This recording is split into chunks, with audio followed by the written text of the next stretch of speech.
au cœur de l'Afrique centrale, se trouve un pays aux richesses presque inégalées, la République démocratique du Congo. Un territoire immense, traversé par l'un des fleuves les plus puissants du monde et doté d'un sous-sol qui alimente les industries technologiques de la planète. Des ressources stratégiques qui font du Congo un acteur clé de l'économie mondiale. Et pourtant, malgré cette abondance, une grande partie de la population, surtout la jeunesse, continue de faire face à des conditions de vie difficiles. Un paradoxe qui traverse des générations. Comment un pays aussi riche peut-il rester confronté à autant de défis économiques et sociaux? Au Sultani Hotel de Kinshasa, les invités arrivent progressivement pour prendre part à une conférence patriotique organisée par des mouvements écolibres students. Une initiative portée par des étudiants engagés qui souhaitent ouvrir un espace de réflexion sur les défis économiques et sociaux du pays.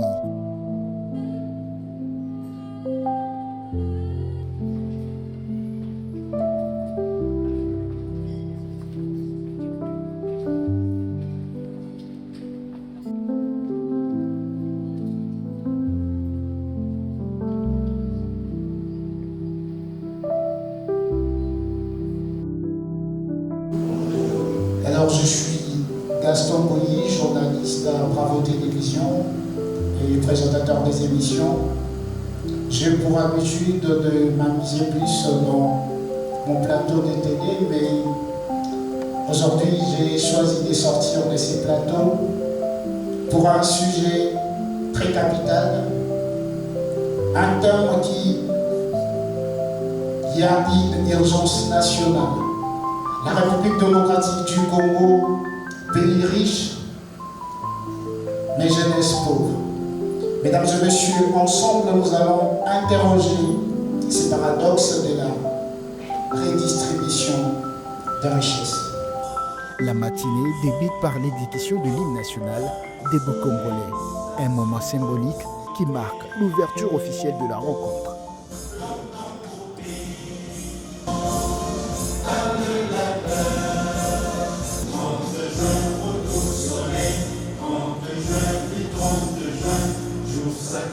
Après cette séquence protocolaire, la coordinatrice nationale du mouvement, Alice Kongoumabiala, prend la parole pour ouvrir officiellement la conférence.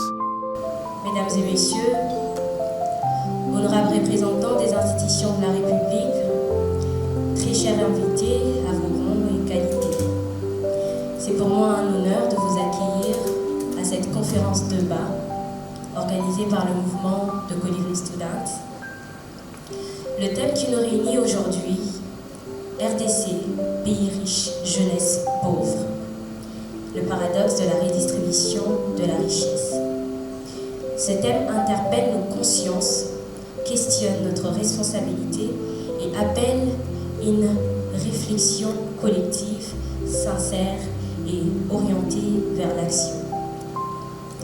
Notre pays regorge de richesses naturelles et dispose d'une jeunesse dynamique et pleine de potentiel. Pourtant, on constate que cela reste en retrait. Cette jeunesse, qui devrait être la lumière et bénéficiaire de ces ressources, fait encore face au chômage, à la précarité et au manque de ressources.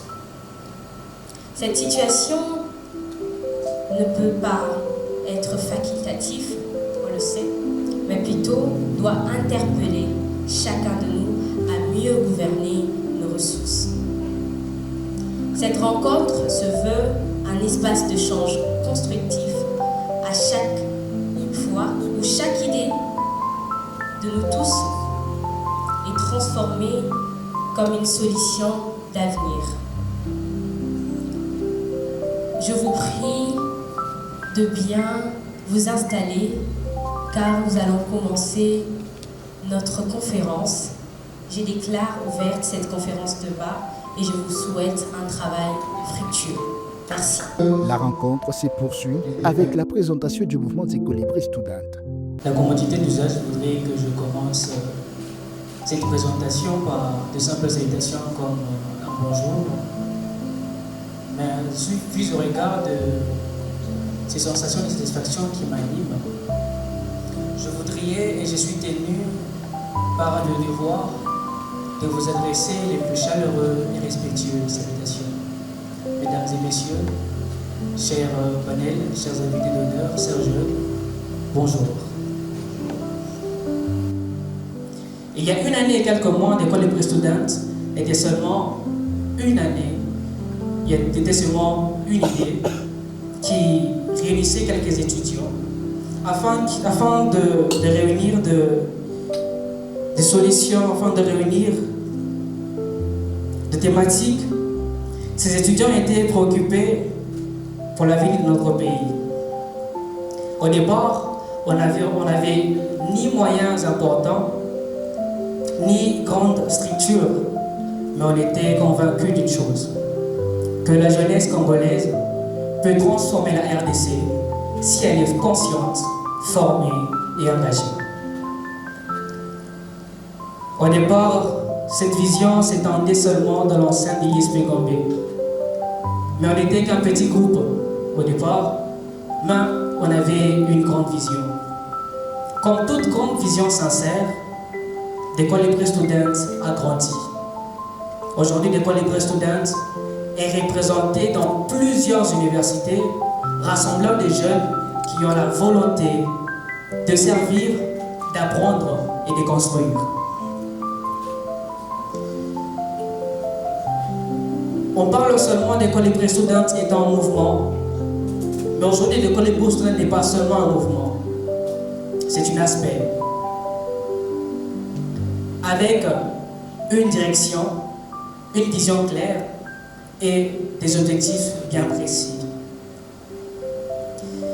Notre vision est de voir émerger une jeunesse consciente, responsable et capable de commencer à contribuer au développement de notre pays. Dans notre mission est de former, sensibiliser et accompagner des jeunes afin qu'ils deviennent acteurs de changement. Nos objectifs sont clairs et précis, dans le sens nous formons des jeunes leaders. Nous encourageons la culture du travail et nous promouvons l'éducation et l'entrepreneuriat.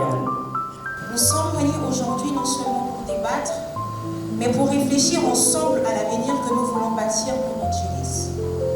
Car aucune nation ne peut prétendre un développement durable si sa jeunesse demeure en marge de dynamique de création et de redistribution de richesses. Dit-on que si jeunesse savait, vieillesse pouvait. C'est dans cet esprit que notre mouvement universitaire de Colibri Students, constitué en ASMEL, s'est construit autour d'une conviction forte. Le changement commence par chacun de nous, ici et maintenant. Inspiré de la légende du colibri, qui agit malgré l'ampleur de l'incendie, notre mouvement invite les étudiants à ne pas subir les réalités, mais à devenir acteurs de transformation par des actions éducatives et des sensibilisations dans l'innovation, par l'engagement social, communautaire, l'entrepreneuriat et dans la solidarité. Le premier panel est consacré au diagnostic économique et institutionnel. Plusieurs intervenants se succèdent pour analyser les causes du paradoxe congolais. Entre autres, Alice Kumbumabiala, David Saïdi Matondo, Sandra Zolantima, Roberto Yokoto.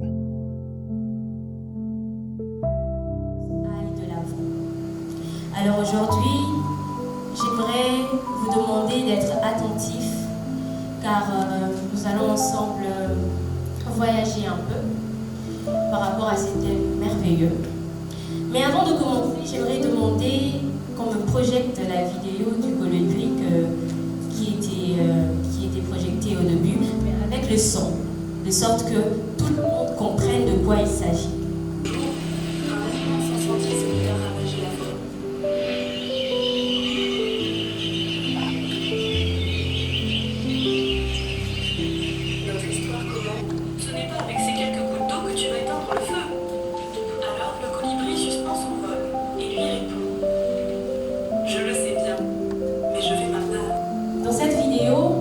Lorsque les animaux ont demandé au colibri « Pourquoi continues-tu malgré l'incendie ?»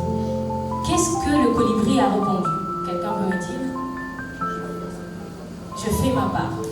C'est exactement de cette conviction qu'est née Colibri Students. Nous sommes cette génération qui a refusé d'attendre. Nous avons compris qu'attendre n'est pas une option.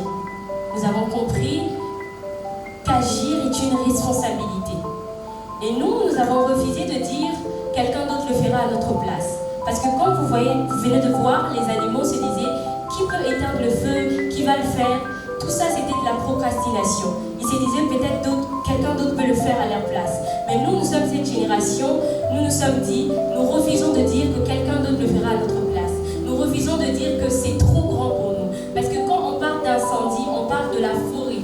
Et le colibri n'a pas regardé la grandeur de la forêt. Il s'est dit, non, je fais quand même ma part, malgré que je suis petit. Je fais quand même ma part. C'est ça, Colibri Students. Nous, en étant des jeunes, on a accepté de faire notre part, malgré notre petitesse. On a accepté d'être ces jeunes qui sortent de l'ordinaire, même si on n'a pas de moyens, même si on n'a pas beaucoup, mais on a accepté de nous sacrifier et de faire notre part. Et justement, faire notre part, c'est de nous lever. Faire notre part, c'est de parler. Faire notre part, c'est de questionner. Faire notre part, c'est aussi de proposer des solutions concrètes qui peuvent améliorer notre pays. Mais aussi, je vous dis, faire notre part, c'est de chercher quels sont les problèmes qui sont en train de freiner la jeunesse congolaise, mais aussi quels sont les obstacles qui ralentissent le développement de notre pays. On le sait tous. Quels sont ces obstacles? Et tant qu'on ne se pose pas ces questions, on restera sur le banc, à ne rien faire et à être ceux qui accusent, à être ceux qui disent le pays va mal parce que tel ne fait pas ça, le pays va mal parce que tel ne fait pas ci. Mais si nous choisissons de faire notre part comme les colibris a choisi de faire sa part malgré sa petitesse, nous allons avancer, nous allons ajouter un plus dans notre pays. Et je vous dis, un jeune qui est conscient de cela n'agit pas en regardant ce qu'il a. Il n'agit pas en regardant que je suis jeune, j'ai tel âge, je n'ai pas de possibilité. Il agit en disant, je suis colibri et je vais emmener les gens avec moi. Moi, en tant que colibri, on m'appelle d'ailleurs maman colibri, je ne sais pas pourquoi. Moi, en tant que colibri, j'ai cette soif d'enseigner aux gens qui sont avec moi que malgré ce que tu as, peu importe ce que tu as, tu dois faire ta part. Et faire ta part, ça ne commence pas seulement à avoir beaucoup de choses. Faire ta part, ça commence aujourd'hui. Ça commence maintenant. En essayant de trouver des solutions, en essayant de dire non, je dois agir parce que ma jeunesse n'y va pas bien. Je dois agir parce que ma jeunesse ne se porte pas bien. Et je vous jure, nous sommes les minéraux de ce pays. Aujourd'hui, nous parlons de la richesse que le pays regorge. Nous savons, nous avons de l'or, nous avons du cuivre, nous avons tout ce que le monde envie. Oui, le Congo a tout ce que le monde envie. Mais je vous le dis, la jeunesse est la plus belle de choses que le Congo ne pourra jamais avoir parce que nous sommes cette mine, au fait, que le pays doit comprendre. Nous sommes cette mine. Parce que, je vous le dis, les minéraux sont comment je pourrais le dire? Les minéraux sont à l'état brut, vous le savez. Et tant que ces minéraux ne sont pas transformés, ça ne sera pas appelé de l'or. Je ne porterai pas de l'or. Et tout ça, ça demande de l'intelligence humaine. Et quand il n'y a pas d'intelligence humaine, je vous le jure, les minéraux resteront sur la terre. Hier, je suivais une vidéo dans cette vidéo, il y avait deux personnages. Dans ces deux personnages, il y avait un homme qui était creuseur. Voilà, je peux le dire comme ça. Dans sa mine, il a découvert qu'il avait vraiment beaucoup d'or. Mais après, il n'avait pas des engins. Il n'avait pas de personnes avec qui travailler. Et quelqu'un vient et lui propose, mais écoute, moi j'ai des engins, j'ai des travailleurs, on va faire un pari. On va faire un pari. Toi, tu prends mon travail, moi je te fournis les travailleurs, les engins, tout ce qui va avec. Mais toi, tu me donnes 80%. Et toi, tu prends 10%. La personne, je ne sais pas s'il n'a pas réfléchi, je ne sais pas s'il n'a pas pris le temps de réfléchir sur sa question et il a accepté. Après des années, il se rend compte que la personne qu'il avait cédé, ou soit la personne qui avait fait association avec lui, est milliardaire. Et lui, il continue d'être dans la même position. Il lui demande la question, mais pourquoi toi tu es riche et moi je ne suis pas riche? Il lui répond simplement. Il dit, tu as ce que tout le monde veut. Je suis riche. Tu as ce que tout le monde veut, mais ce que tu n'as pas, c'est la manque de négociation. Tu ne sais pas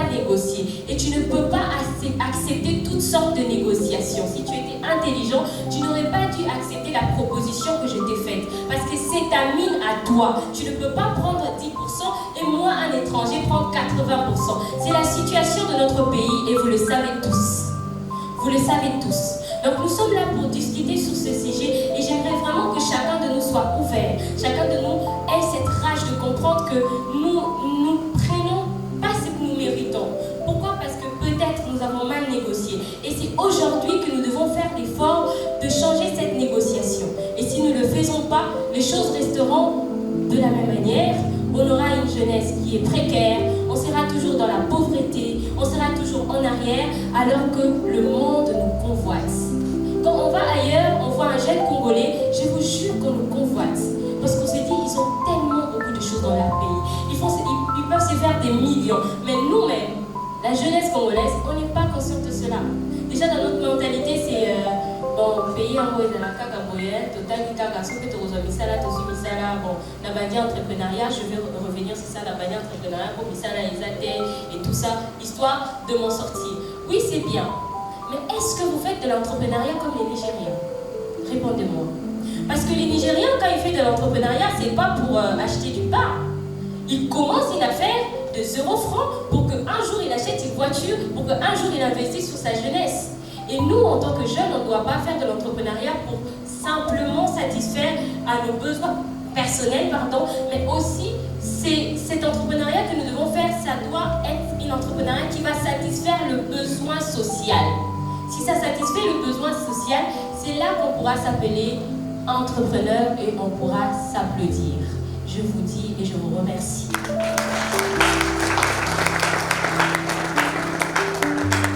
Merci Madame la coordinatrice du mouvement des colibris pour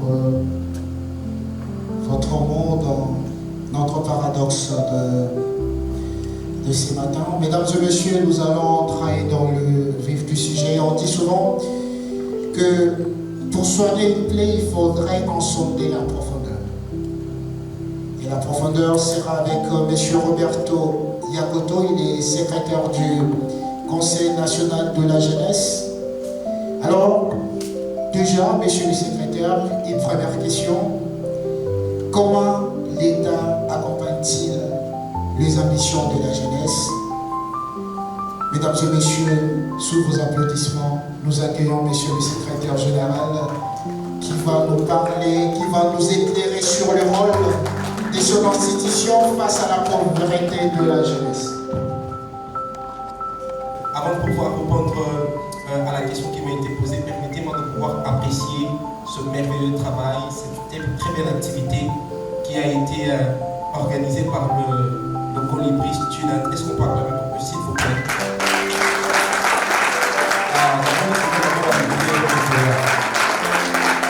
Merci énormément. Et lorsque je vois des étudiants qui se réunissent et qui accomplissent quelque chose d'aussi bien, un événement aussi propre, j'ai l'impression que les événements, il y a moins parti politiquement, il y a pas de bazar dans le BPD, mais ce sont des jeunes, ce sont des étudiants, et ça c'est vraiment à féliciter. Qu'est-ce que l'État congolais fait pour pouvoir accompagner les jeunes? Cette question, c'est une très belle question, mais permettez-moi de pouvoir la plonger dans ma petite intervention de 10 minutes, parce que vous savez, il y a un problème qui congrène notre génération, c'est un problème d'information. À des fois, nous crions haut et fort que l'État ne fait rien, que le gouvernement ne fait rien, mais par moments, si on posait une question simple dans cette salle, tous les vendredis, après les conseils des ministres, il y a un compte rendu qui est fait. Qui a suivi le compte rendu du conseil de ministres du vendredi passé? Vous pouvez lever la main? C'était hier, oui. Est-ce qu'on peut lever la main, s'il vous plaît? Je veux bien voir. Donc, les mains levées, je ne vois que 2 mains. Je vois mon co-panéliste et je vois quelqu'un au fond de la salle qui est quand même un tout petit peu âgé, parce que selon la charte africaine, est jeune celui qui a entre 18 et 35 ans. Donc, s'il a plus de 35 ans, ça veut dire qu'il n'est pas jeune. Donc, sur 100% dans la salle, 99% des jeunes ne sont pas informés. Et nous sommes les premiers à aller sur les réseaux sociaux, surtout sur TikTok, pour crier que le gouvernement ne fait rien. Alors il faut s'informer. Mais d'entrée de jeu, j'aimerais placer un mot. Albert Einstein est en train de dire le monde ne va pas bien, non parce qu'il y a des gens qui font mal, mais parce qu'il y a des gens qui regardent et qui ne disent rien. La République démocratique du Congo est très riche. La République démocratique du Congo a un potentiel énorme, que ce soit même que par sa position géographique. Mais il y a un paradoxe que l'on est en train de vivre, qui est même la thématique qui est employée aujourd'hui, c'est que le pays est riche, mais sa jeunesse est pauvre. Mais ce paradoxe, nous devons comprendre qu'il doit être brisé. Pourquoi ce paradoxe doit être brisé? Le total de la population en République démocratique du Congo, vous verrez que 60%, plus de 60 millions d'habitants, ce sont des jeunes. Mais ces jeunes que vous et moi faisons face à une situation assez compliquée.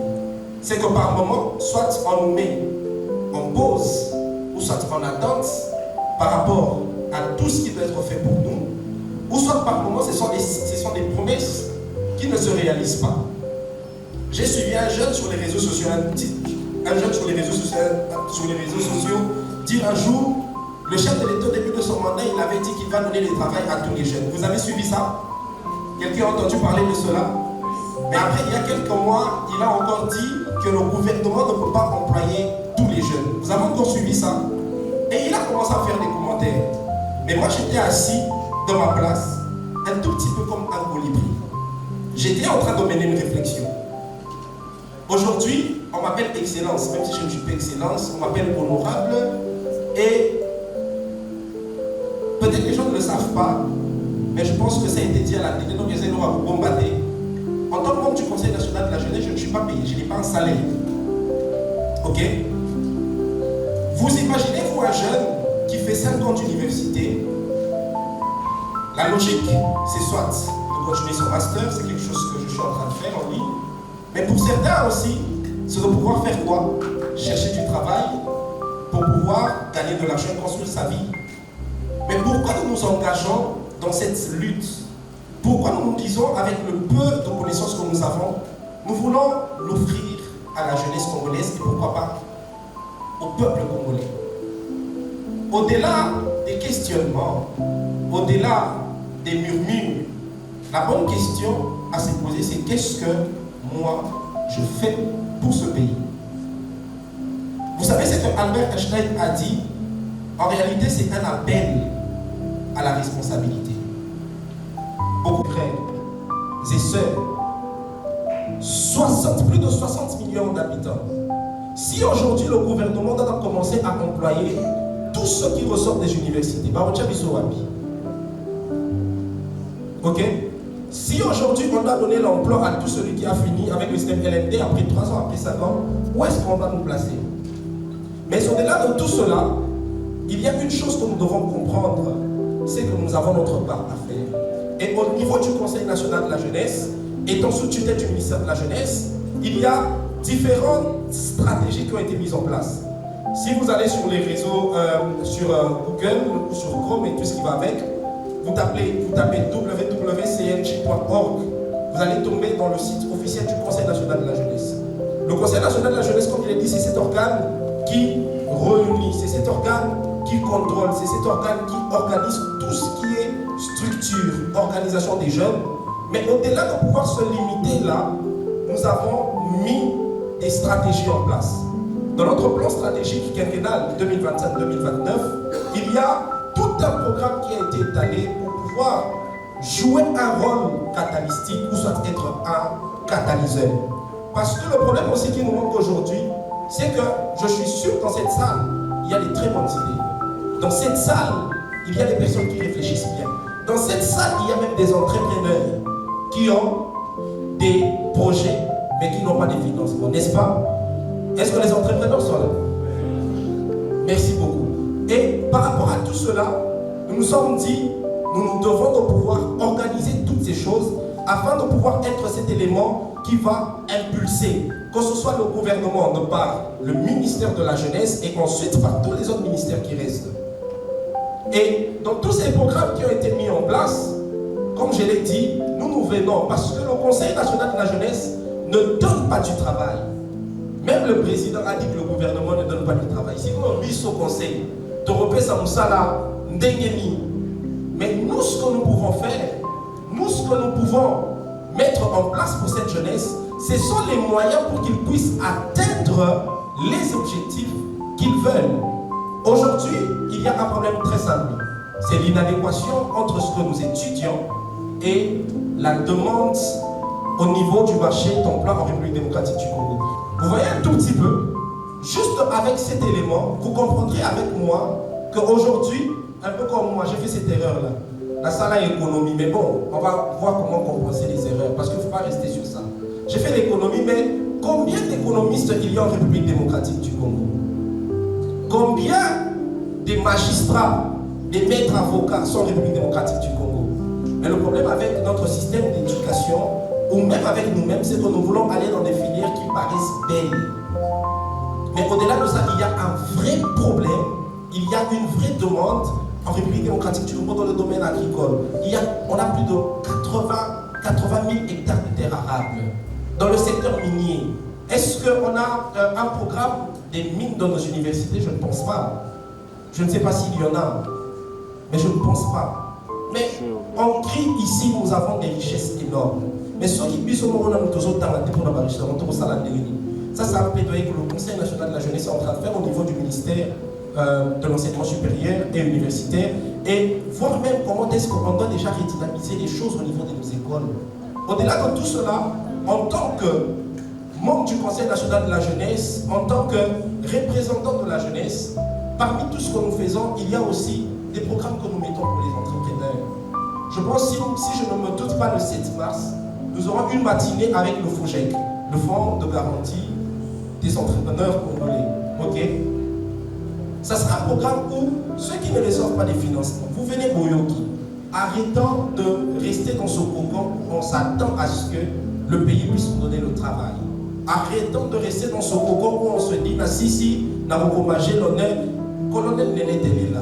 Combien de jeunes sont forts ici? Bazo Kendarmete, pendant qu'il y a la guerre à l'est de notre pays.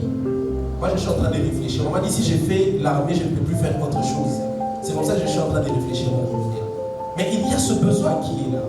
Et au-delà de tout ça, je ne vais pas commencer à citer point après point tout ce que nous faisons.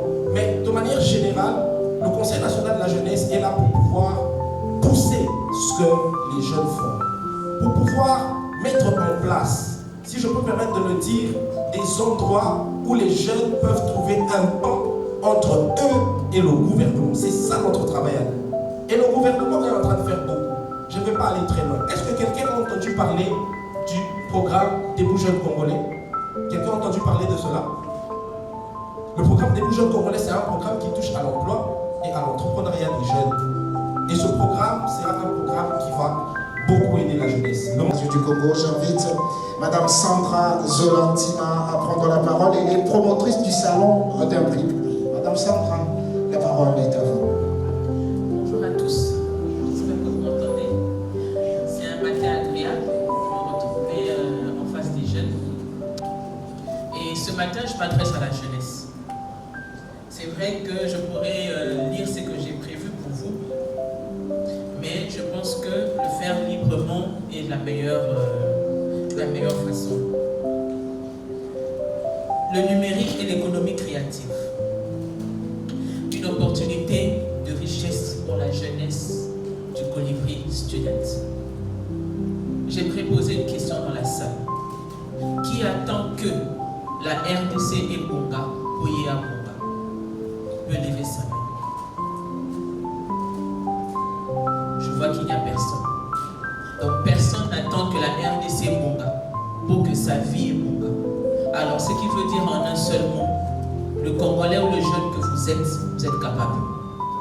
Je le dis haut et fort, le Congolais peut, le Congolais est capable, le Congolais est capable d'aider le développement de ce pays et de créer son propre développement. Je suis la promotrice du premier salon de l'imprimerie. Aujourd'hui, je me bats pour que ce secteur noble puisse recruter beaucoup de jeunes. C'est vrai, j'ai hérité d'un père qui est imprimeur.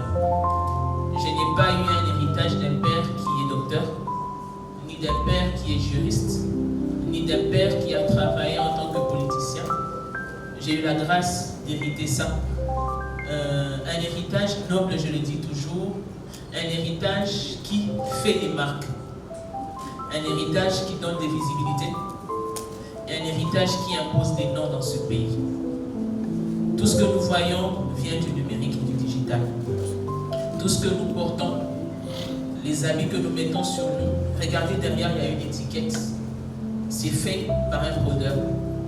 Le téléphone que vous avez, Samsung ou iPhone, entre vos mains, la signature qui est déposée, ça a été déposé par un imprimeur. Et le premier, le digital est à la portée de tous. Je dis, nous sommes une jeunesse bénie. Pourquoi? Parce que nous avons la capacité de nous créer et de définir notre avenir. Nous n'attendrons pas, comme mon frère l'a dit tout à l'heure, que la RDC et Bunga, qu'on nous arrange tout, qu'on nous mette tout sur un plateau en or pour pouvoir définir notre avenir. Non. Nous avons la capacité d'y penser et de commencer à le créer maintenant. Et je pense qu'après cet événement ou la rencontre d'aujourd'hui, chacun prendra la décision de se dire « Je suis capable de le faire et je le ferai ». Je parle de l'industrie aujourd'hui, pourquoi? Parce que c'est vrai que nous courons tous vers tout ce qui rend honneur, tout ce qui rend fier, tout ce qui fait que vous puissiez être visible, député, sénateur, ministre, chef d'entreprise, tout ça c'est beau. Mais il y a un secteur qui est, je dis souvent, négligé, diminué. La femme que je suis aujourd'hui, je suis entrepreneur, je suis imprimeur. Dans le regroupement des femmes imprimeurs qu'aujourd'hui je sélectionne, nous ne sommes qu'à 4. 4 femmes imprimeurs dans mon répertoire. Mais je pense qu'il y a des femmes ici capables de faire mieux que ça. Elles sont capables d'entrer dans ce monde et pouvoir se démarquer. Sortons un peu de tout ce qui est formel. Allons dans tout ce qui est industrie. Et vous allez vous rendre compte que l'industrie dans ce pays est vide. Nous importons tout de l'extérieur. Hier, je parlais avec un confrère, je lui disais, même le stylo, rendez-vous compte que même le stylo est importé. Mais le stylo est fait à base de quoi? C'est juste un petit tuyau et une tête qu'on peut attacher et de l'encre qu'on injecte dans ce petit tuyau. Mais le moule qui fait la beauté de ce stylo-là, c'est juste une patte. Il suffit d'une simple machine. L'un de vous devient fournisseur en RDC des stylos. Rien que ça. Et vous faites des millions. Imaginez combien de stylos sont utilisés dans ce pays chaque jour, dans les écoles, dans les universités, dans les entreprises, dans tout ce qui est office. Essayez de faire le calcul. Vous allez vous rendre compte que nous pensons aux grandes choses, mais le plus petit qui est en face de nous, nous ignorons sa capacité, son efficacité. Le crayon. Pourquoi on doit acheter le crayon à l'extérieur du pays? Qui est capable de gérer une industrie qui produit, qui fabrique le crayon dans ce pays? Il y a des femmes capables, il y a des hommes capables. Pourquoi vous n'y pensez pas? On vous appellera chef d'entreprise. Aujourd'hui, moi, on m'appelle DG, on m'appelle CEO. Mais je ne suis pas CEO à la hauteur de ce que d'autres recherchent. Mais je suis CEO dans mon secteur. Et je suis fier de dire, je suis imprimeur. Jeunes du Colibri, je l'ai dit tout à l'heure, vous avez un grand potentiel de monde. Vous avez tout entre vos mains. Hier, nous n'avons pas cet instrument, mais aujourd'hui, nous l'avons. Hier, nous n'avons pas la connaissance. C'est vrai que hier, on n'avait pas l'occasion d'avoir des gens qui pouvaient nous dire et nous ouvrir, nous aider à développer ce que nous avons ou essayer de comprendre ce qu'il y a à côté de nous que nous négligeons. Je pense qu'aujourd'hui, nous avons cette capacité-là. Essayons de voir autrement. Essayons de décider autrement. Le digital, le numérique, l'industrialisation a besoin des jeunes. Regardez vers tout ce qui est industriel aujourd'hui. Et vous allez vous rendre compte que Quand nous allons en Chine, nous n'allons pas voir des DG assis dans leur bureau. Nous allons chercher des fournisseurs. C'est des fournisseurs que nous allons chercher. Quand nous allons à Dubaï, nous n'allons pas chercher le ministre ou le vice-ministre. Nous allons chercher des fournisseurs. Quand nous entrons sur les sites de vente en Turquie, nous allons chercher des fournisseurs. Ces fournisseurs-là, qu'est-ce qu'ils font? Ils ont juste compris qu'ils ont la capacité de créer et non d'attendre d'être servis entre ses mains. Ils ont la capacité de créer. Qu'est-ce que tu peux créer entre tes mains? Qu'est-ce que tu as entre tes mains qui peut aider le développement de ton pays et qui peut être bénéfique pour ton voisin? Essaie de réfléchir dans ces sens-là. Tu comprendras qu'entre tes mains, tu as une mine d'or. Chacun de nous ici en ces lieux a une mine d'or entre ses mains. Et cette mine d'or n'attend pas que le président vienne te dire « Regarde ce que tu as entre tes mains et commence à le développer ». Cette mine d'or dépend de la décision personnelle. Cette mine d'or dépend de la conscience personnelle. Et cette mine d'or dépend de l'image que tu veux avoir demain. Il n'y a pas de sot métier, il n'y a que des sauts de gens dans ton métier. N'attendons pas grand. Commençons avec le peu que nous avons. Et ce peu-là fera de vous des hommes et des femmes respectés. Il y a beaucoup de talent. En tout cas, la demande, la concurrence, elle est énorme parce que tout ce que vous pouvez faire, tout ce que moi j'ai pu faire dans ma vie, ici au Congo, j'ai trouvé quelqu'un qui le faisait mieux que moi. S'il s'agit de parler, tu vas trouver quelqu'un qui parle mieux que toi. S'il s'agit d'écrire, tu vas trouver quelqu'un qui écrive mieux que toi. Et à s'appuyer sur la qualité qu'on a. Comme disait Madame Zola Tima, vous avez votre mine d'or entre vos mains, mais vous devez développer cela. Je vous remercie. David Saïdi, pour votre intervention. Moi, j'aimerais revenir un peu sur la question que Madame Sandra nous a tous posée ici. Aujourd'hui, là, Congo et Bonga, ou soit des Bonga, c'est là aussi c'était quelque chose de pareil. Mais je dirais que vous pouvez vous lancer dans l'entrepreneuriat sans pour autant attendre que l'État soit là pour. Après ces premiers panels, la conférence marque une pause avec une performance artistique. L'artiste Sarah Ndele propose une prestation inspirée du thème de la rencontre, mêlant expression culturelle et message social.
tout donné.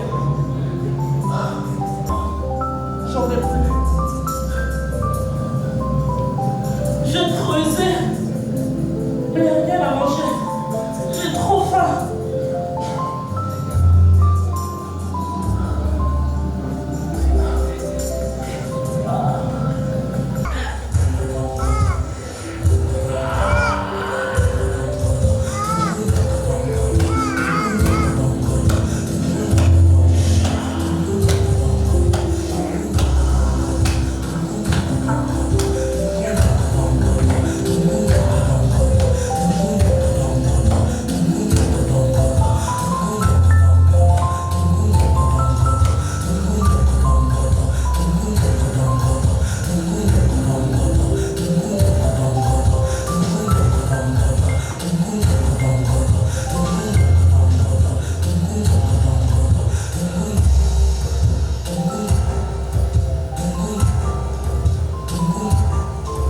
Les travaux reprennent ensuite avec un second panel consacré aux questions du patriotisme économique et de justice sociale. Les intervenants abordent notamment la valorisation des ressources nationales et le rôle de l'État. On peut retrouver M. Kras Eboué, Jagast Djamba et pour finir, Igbolé. Et donc moi je pense que l'élément le plus important de prendre en compte ici, c'est d'abord les ressources humaines, le renforcement de capacité de la population. Et c'est ça qui peut permettre maintenant, donc c'est là que je vais répondre à ma question, que cette jeunesse, parce qu'elle est 75% de la population, puisse être en mesure de faire de ces ressources temporaires de véritables facteurs pour le développement durable. Et donc, si il faut parler du rôle de la jeunesse, moi je dirais, est-ce que la jeunesse est la seule responsable du développement économique ou de la transformation? Je dirais que la responsabilité est partagée entre le gouvernement et la jeunesse. Je parle de la jeunesse parce que c'est 75% de la population. Et donc comprenez qu'on ne fasse pas allusion à d'autres couches de la population. Quand je parle du gouvernement, je parle de sa part de responsabilité dans la situation actuelle. Et quand je parle de la jeunesse, je parle aussi de sa part de responsabilité. Parce que j'ai l'impression, même là dans la salle, j'en ai l'impression, excusez-moi, que le jeune pense qu'ils n'ont que des droits en fait. Non, nous n'avons pas que de droits, nous avons aussi des obligations. La responsabilité est partagée. Il faut que nous passions à un regard horizontal. C'est-à-dire, l'État va faire sa part, et nous, on doit faire notre part. Nous n'avons pas qu'à attendre de l'État, parce qu'il y a un contrat social, c'est-à-dire que l'État doit faire sa part, mais nous aussi. Il est vrai qu'aujourd'hui, on peut le dire, pour ceux qui ont acheté des vignettes, nous pensons que jusque-là, l'État n'a pas fait sa part, parce que les routes sont dégradées, mais néanmoins, nous pensons qu'il est important pour la jeunesse de comprendre que chacun a une part de responsabilité. Et alors, il m'a été demandé de parler de la jeunesse, citoyenneté, patriotisme, reprendre plutôt le contrôle de notre collectif. Ce qui est sûr, je ne serai pas en train de faire l'enseignant académique, parce que nous tous ici, nous avons déjà entendu parler de quoi? C'est quoi la jeunesse? C'est quoi la citoyenneté? C'est quoi le patriotisme? Nous en avons vraiment souvent entendu parler. En même temps, je pose la question à monsieur le modérateur, j'ai combien de minutes? Parce que moi, si on ne m'arrête pas, je n'arrête pas. J'ai combien de minutes? Vous avez 12 minutes, monsieur. 12 minutes. Merci beaucoup. Alors, je veux simplement m'attarder sur une question principale, avec quoi je mettrai 3 éléments. La question principale ici, avec le sous-thème que je développe, c'est que je veux nous tous nous poser la question. Sommes-nous des éternels figurants de l'histoire? Est-ce que nous sommes des éternels figurants de l'histoire?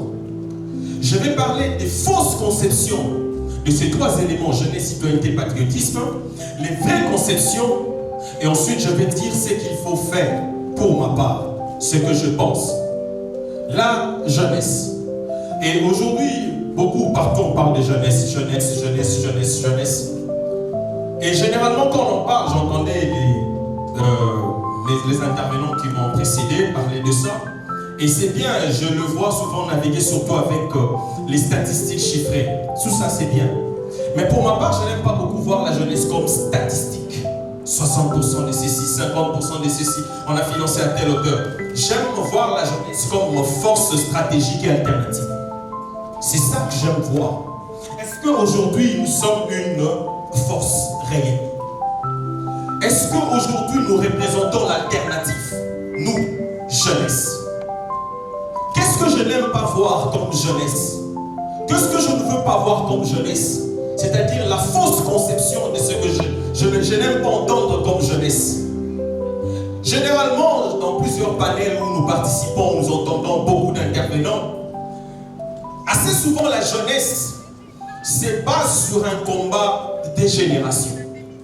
J'ai entendu mon frère, excusez-moi, c'est Grâce. J'ai entendu mon frère tout à l'heure parler de... Il a dit, il faut que nous ne puissions pas attendre qu'on nous laisse de la place par cette catégorie-là.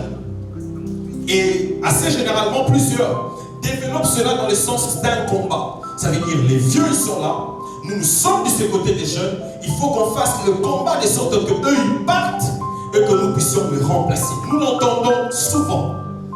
Mais pour ma part, je ne vois pas cette jeunesse de cette manière-là.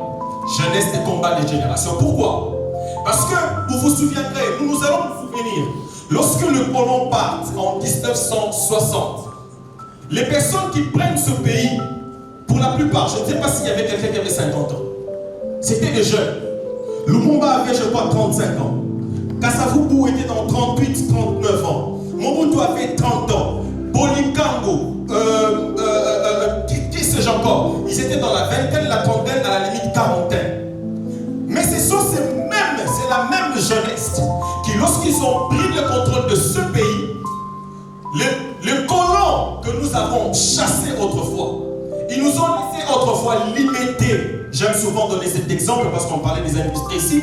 Les colons que nous avons chassés nous ont laissés. C'est qu'on nous formait pour être des bureaucrates.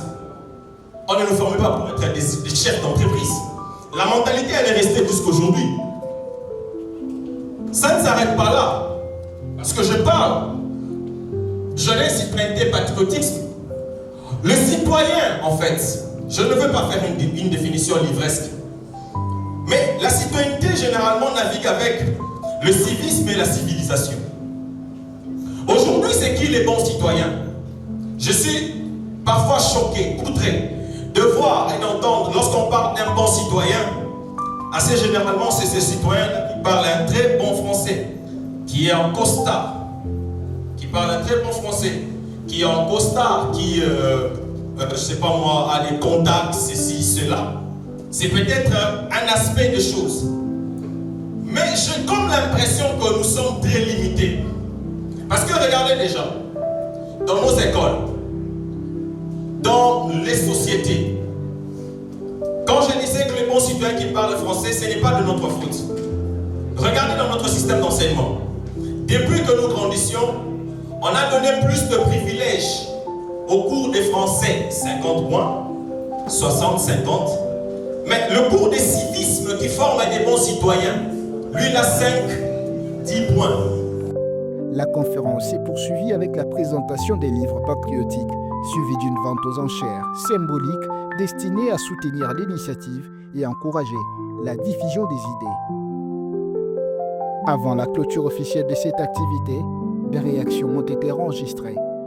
Il était question de parler de la jeunesse, la citoyenneté, le patriotisme en même temps, comment nous pouvons reprendre notre collectif en main, l'intérêt de tous. Et là-dedans, il fallait expliquer à nos frères et sœurs ce que nous devons représenter comme jeunesse dans le vrai sens du terme, les vraies facettes de la citoyenneté pour le développement de ce pays, mais surtout arrêter ces vents où le patriotisme se limiterait à un slogan, mais que le patriotisme devait rester des actions concrètes. Le patriotisme dans le sens où on refuse de se plier aux caprices du colon, qu'on ne se limite pas seulement à chasser les colons, mais qu'on chasse également de nos têtes la colonie. Et quand je parle de la colonie, ça veut dire la dépendance excessive de l'extérieur.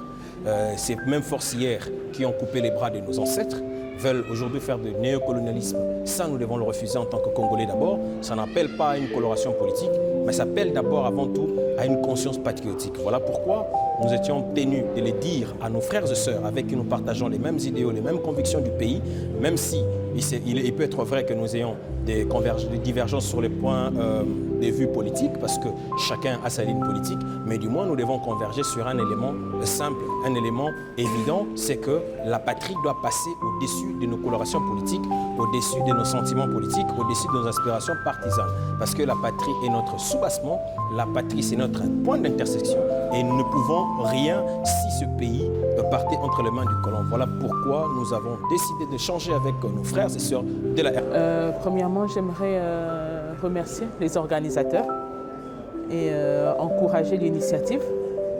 Et comme nous l'avons dit tout à l'heure,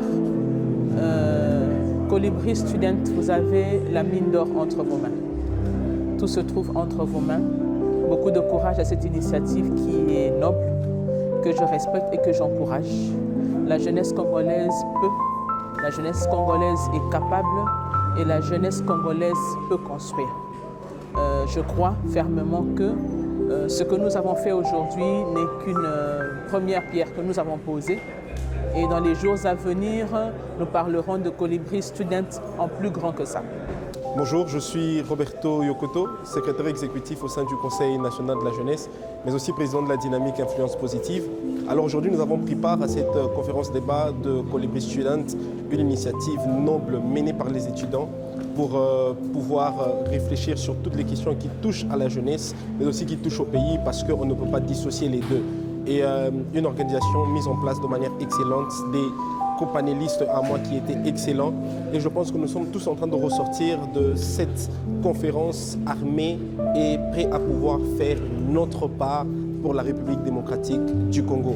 Et au sein du Conseil national de la jeunesse, en tant que membre, je pense qu'un rapport sera fait au président national et nous allons nous battre pour pouvoir accompagner, comme le Conseil national de la jeunesse le fait si bien, pouvoir encadrer tout ce qui est fait au sein du Colibri Student. Aujourd'hui, en tant que panéliste dans ce merveilleux programme, nous avons essayé de faire comprendre le rôle du Conseil national de la jeunesse, qui est un rôle catalystique, où soit le Conseil se met comme un catalyseur pour toute action qui se veut aller en l'avantage de la jeunesse. Que ce soit des programmes mis en place par le ministère ou soit par le gouvernement central, tout ce qui doit être pour l'avantage de la jeunesse, toute entreprise, tout ce qui sera fait par les jeunes, le Conseil national se veut être comme cet élément catalyseur pour pouvoir accompagner, pour pouvoir encadrer. Et nous avons fait comprendre qu'un travail est fait de manière exceptionnelle pour la jeunesse, par la vision du chef de l'État, mais aussi par la vision de la ministre qui est là pour le Conseil national de la jeunesse et pour la jeunesse dans sa globalité. Alors, je commencerai d'abord par me présenter. Je suis Alice Kumbu, coordonnatrice du mouvement Colibri Student, une association sans but lucratif qui a pour objectif de réunir des étudiants. C'est un mouvement universitaire et pour aujourd'hui, nous avons choisi le thème de la RDC, un pays riche mais une jeunesse pauvre. Et pour aujourd'hui, nous avons réuni différents panélistes pour discuter sur ce sujet et avoir un peu d'éclaircissement car nous avons constaté un paradoxe par rapport à la redistribution de la richesse. Notre objectif en tant que mouvement universitaire, c'est d'encourager la jeunesse à s'auto-former déjà premièrement, parce que nous avons remarqué que la jeunesse est très plaintive.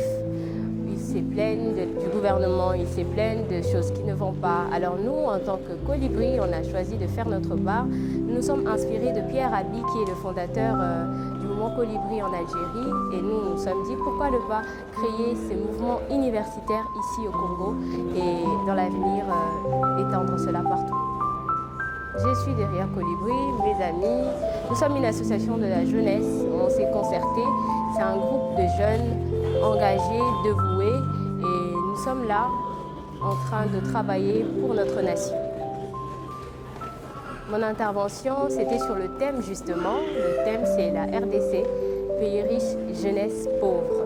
Alors moi, j'ai martelé sur principalement le point que la jeunesse ne doit pas rester plaintive. La jeunesse doit se dire « je suis l'espoir de cette nation ». Puisqu'elle est cet espoir, l'espoir n'est pas au banc en train d'attendre qu'on lui donne des ordres. L'espoir brille, l'espoir s'implique et l'espoir agit. Alors je fais appel à la jeunesse déjà de rejoindre le mouvement Colibri Student car vous le savez, comme la légende du colibri, un colibri ne peut pas éteindre le feu comme un seul jeune ne peut pas aider à atténuer les problèmes de notre pays. Donc si nous sommes tous réunis, nous pouvons faire un peu plus mieux. Donc j'invite les jeunes à rejoindre le mouvement, mais aussi à nous soutenir dans nos pages, dans nos posts, partout. Nous sommes sur Internet et si vous voulez rejoindre le mouvement, ceux qui sont ici avec nous à la conférence, vous voyez la direction de communication qui vous donneront les fiches d'adhésion. Et ceux qui sont ailleurs, qui nous écoutent, qui nous entendent, allez écrire dans nos pages, on va vous recevoir comme il se doit. Pendant plusieurs heures, étudiants, experts et acteurs de la société civile ont échangé autour d'une question centrale, celle de la gestion de richesses de la République démocratique du Congo. Au-delà des analyses et des débats, cette initiative témoigne surtout d'une volonté, celle d'une jeunesse qui souhaite participer activement à la construction de l'avenir du pays. Nous sommes cette génération qui a refusé d'attendre. Nous avons compris qu'attendre n'est pas une option. Nous avons compris qu'agir est une responsabilité.